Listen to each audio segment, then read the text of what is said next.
Oke, saya keasikan baca komentar teman-teman nih ya. Seru banget ya. Jadi dari 20 makanan itu teman-teman mencurigai hampir semuanya ya. Jadi ada kubu yang mengatakannya yang baik, ada kubu yang mengatakannya yang jelek gitu ya.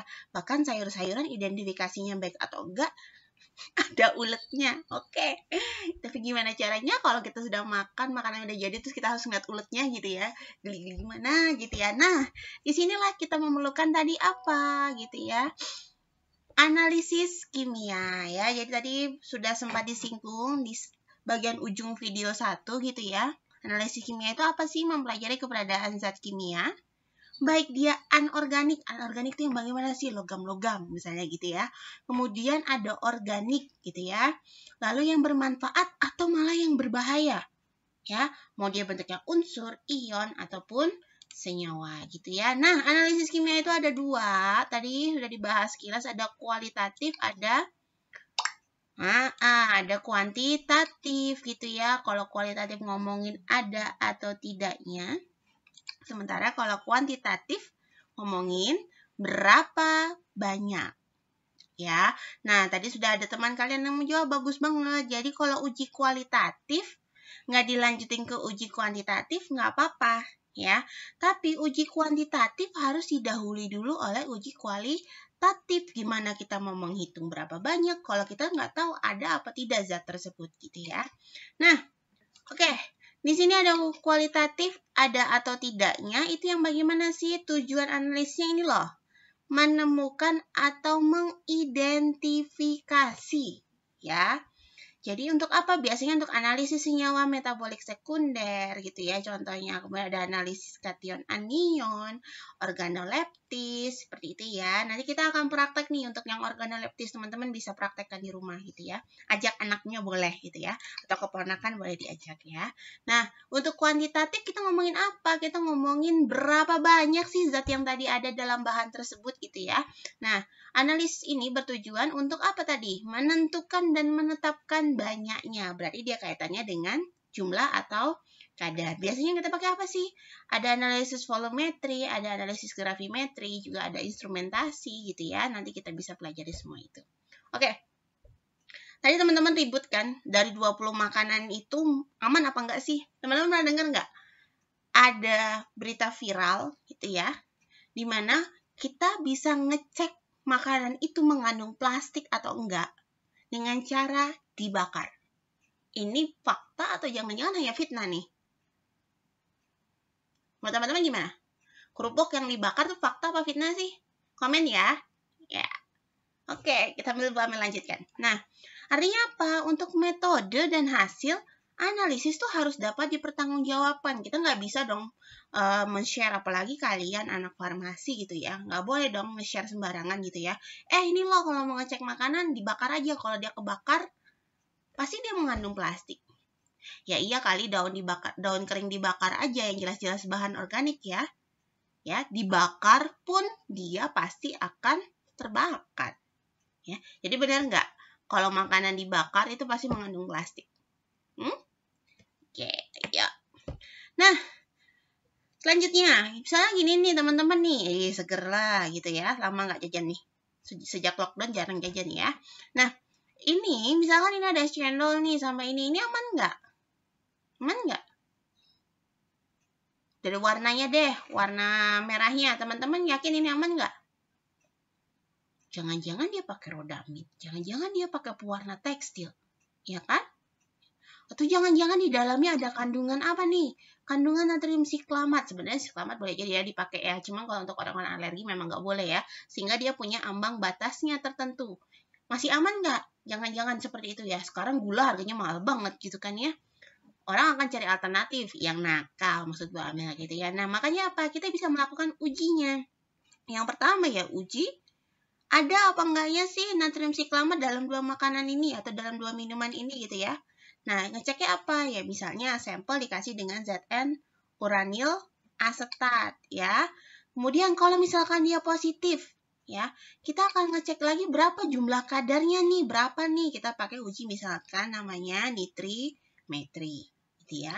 Lalu kemudian kita ngecek nih, kadarnya masih aman nggak gitu ya. Maka kita cocokkan lagi dengan SNI atau BPOM untuk supaya apa? Kita bisa menarik hasil, kesimpulan, serta solusinya seperti apa gitu ya. Jadi contohnya yang ini kita pakai pendekatan analisis kation anion ya. Jadi ini untuk uji apa? Kira-kira kalau ada atau tidaknya?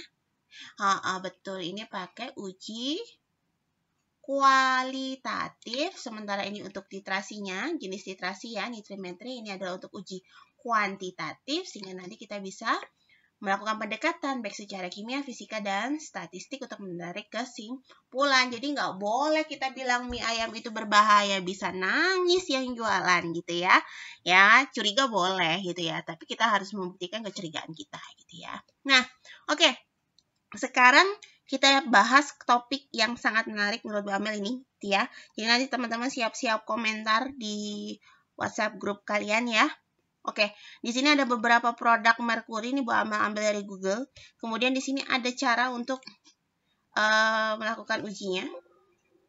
Oke, sebentar. Bu Amel close dulu ya.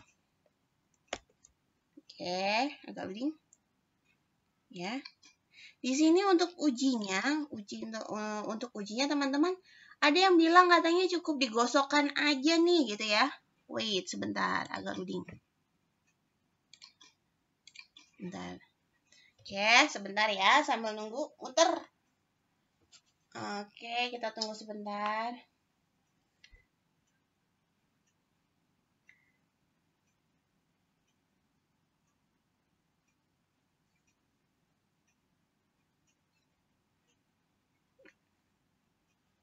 Oke ya, contoh untuk yang menguji krim wajah gitu ya. Untuk menguji krim wajah ini ada beberapa nih. Bener nggak sih ini? Kita orang farmasi, ya orang farmasi harus ngerti ini gitu ya. Nggak boleh kita asal ambil aja. Oke ya, wait. Kemanakah ini? Sebentar. Nah, menggunakan cincin emas. Wait, teman-teman pernah dengar nggak? Bener nggak sih kalau kita mau ngeliat bahan itu ya, suatu krim itu atau lipstick atau apa gitu ya, kalau digosok dengan cincin emas, kalau dia mengubah warnanya jadi abu-abu kehitaman, berarti dia mengandung merkuri.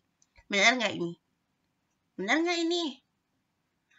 Yang benar, ayo komen kenapa alasannya. Yang bilang nggak benar, juga komen dong alasannya. Ini akan jadi topik pembahasan kita. Oke, sambil nunggu. Ya, benar nggak sih dari analisis baunya juga bisa nih? Ya, kalau cek kadaluarsa, izin edar, benar nggak? Gitu ya. Nanti tolong teman-teman lihat nih di sini ya. Jadi di situs nanti teman-teman cari aja nih. Benar nggak sih kita bisa ngetes kayak gitu? Ya. Oke, jadi Bu Amel kembali lagi ke PowerPoint kita, gitu ya.